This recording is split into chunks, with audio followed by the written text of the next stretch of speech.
Assalamualaikum warahmatullahi wabarakatuh. Selamat pagi teman-teman dan Bapak dosen. Perkenalkan, kami dari kelompok 4 Dasar Pelindungan Tanaman akan mempresentasikan hasil diskusi kami yang berjudul definisi penyakit tumbuhan. Sebelumnya, perkenalkan kelompok kami yang beranggotakan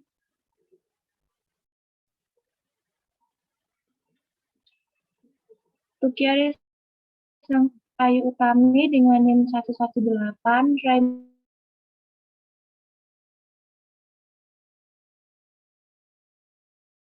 Husna Mufidah dengan NIM 120, Hanifah Nurudina dengan NIM 120. Saya sendiri Putri Ainung Sofiantari dengan NIM 123, lalu ada Zana Desya dengan 124, dan Nadia Oktakusmasari dengan NIM 125. Langsung saja kita mulai materinya.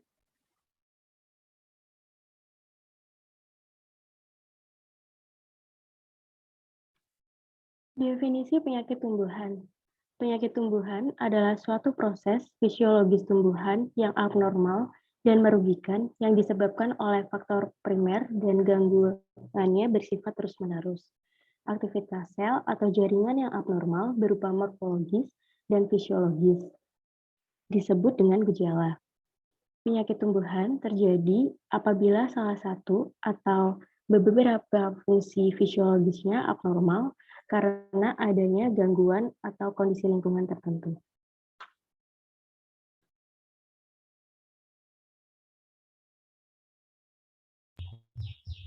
Konsep penyakit pada tumbuhan. Konsep penyakit pada tumbuhan ini dibagi menjadi dua, yaitu tumbuhan sehat dan tumbuhan sakit. Yang pertama adalah tumbuhan sehat. Tumbuhan dikatakan sehat atau normal apabila tumbuhan tersebut dapat melaksanakan fungsi-fungsi fisiologisnya sesuai dengan potensi genetik terbaik yang dimilikinya. Tumbuhan yang sehat lebih mampu menahan serangan berbagai patogen.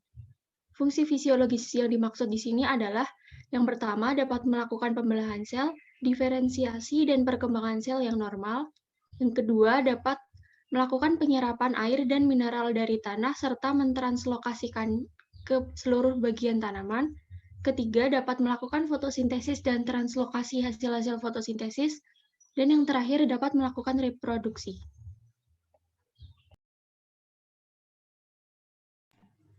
Yang kedua, tumbuhan sakit. Tumbuhan menjadi sakit apabila tumbuhan secara biotik diserang oleh patogen atau secara abiotik dipengaruhi oleh lingkungan tertentu sehingga satu fungsi atau lebih terganggu dan terjadi penyimpangan dari keadaan normal. Akibat serangan penyakit tersebut yaitu 1. Sel lemah atau rusak, 2. Pembelahan sel terangsang lebih cepat atau hiperplasia, atau membesar melebihi ukuran normal atau hipertrofi, sehingga merusak jaringan normal di dekatnya dan mengganggu fungsi fisiologis. Yang ketiga, pertumbuhan sel terhambat atau hipoplasia.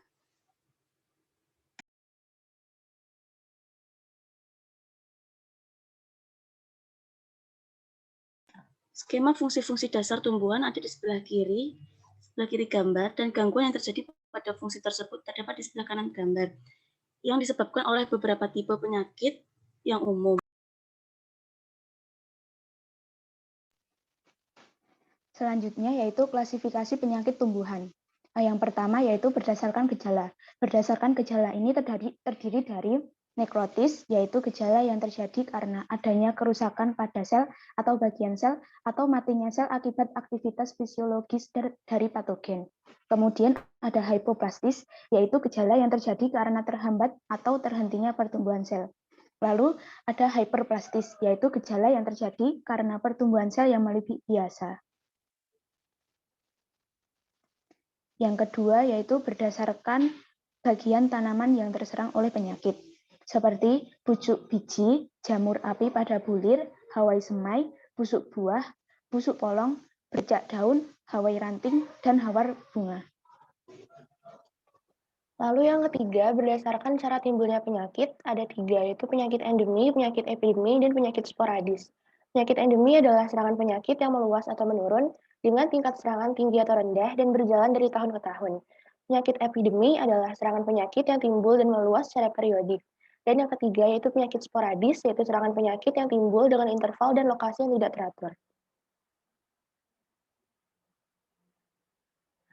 Lalu yang keempat, berdasarkan penyebab penyakit, yaitu ada penyakit biotis yang disebabkan oleh parasit, seperti jamur, bakteri, virus, nematoda, maupun tanaman tingkat tinggi, dan juga penyakit abiotis yang disebabkan oleh non-parasit, seperti defisiensi unsur hara, kelembapan, suhu dan sinar yang tidak sesuai, kekurangan oksigen, polusi, dan reaksi tanah atau pH.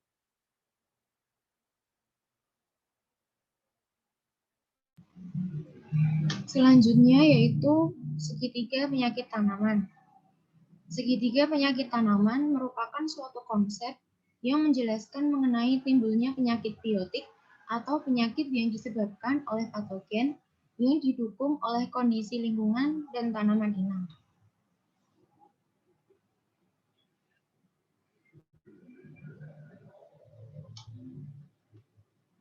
Segitiga penyakit tanaman sangat ditentukan oleh 3 interaksi faktor, yaitu yang pertama, inang atau tanaman.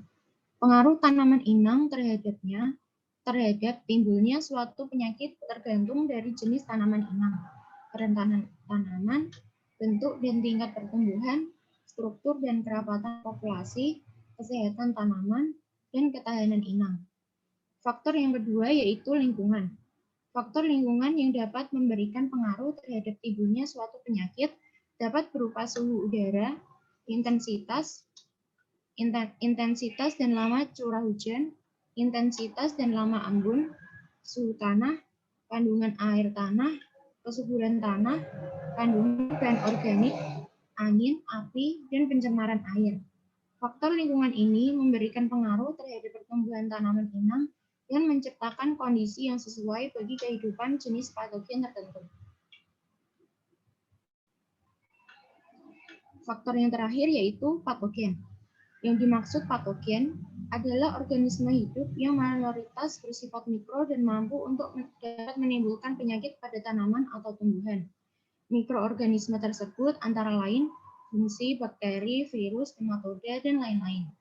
Pengaruh komponen patogen ini dalam timbulnya penyakit sangat tergantung pada kehadiran patogen, jumlah populasi patogen, kemampuan patogen untuk menimbulkan penyakit yaitu berupa kemampuan menginfeksi atau virulensi, dan kemampuan menyerang tanaman inang atau agresivitas, kemampuan adaptasi patogen, penyebaran, ketahanan hidup, dan kemampuan berkembang biak patogen.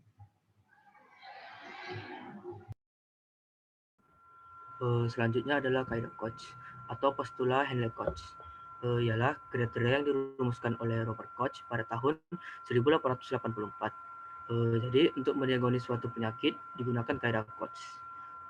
Tahapan-tahapan dalam menentukan penyebab penyakit tumbuhan oleh faktor biotik, salah satunya adalah melakukan kaidah Koch atau postula Koch. Jadi langkah-langkahnya yang pertama adalah patogen harus berasosiasi dengan penyakit yang bersangkutan. Kedua, patogen harus dapat diisolasi dalam biakan murni. Ketiga, patogen dari hasil biakan murni harus dapat diinokulasikan pada tanaman yang sehat dari spesies yang sama dan menimbulkan penyakit yang sama seperti penyakit asal.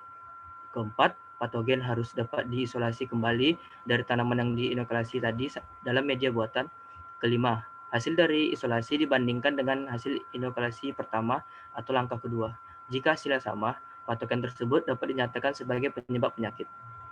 Next.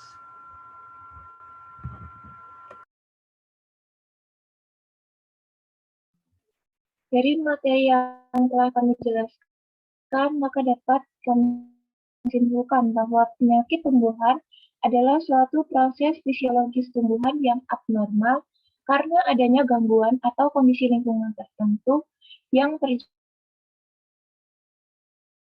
terjadi secara terus-menerus. Beberapa tipe penyakit tumbuhan bisa diketahui dan penyebab penyakit itu sendiri. Ada pula segitiga penyakit tanaman yang merupakan konsep timbulnya penyakit lingkungan dan tanaman inang.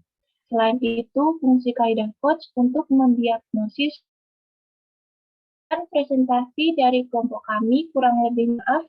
Wassalamualaikum warahmatullahi wabarakatuh.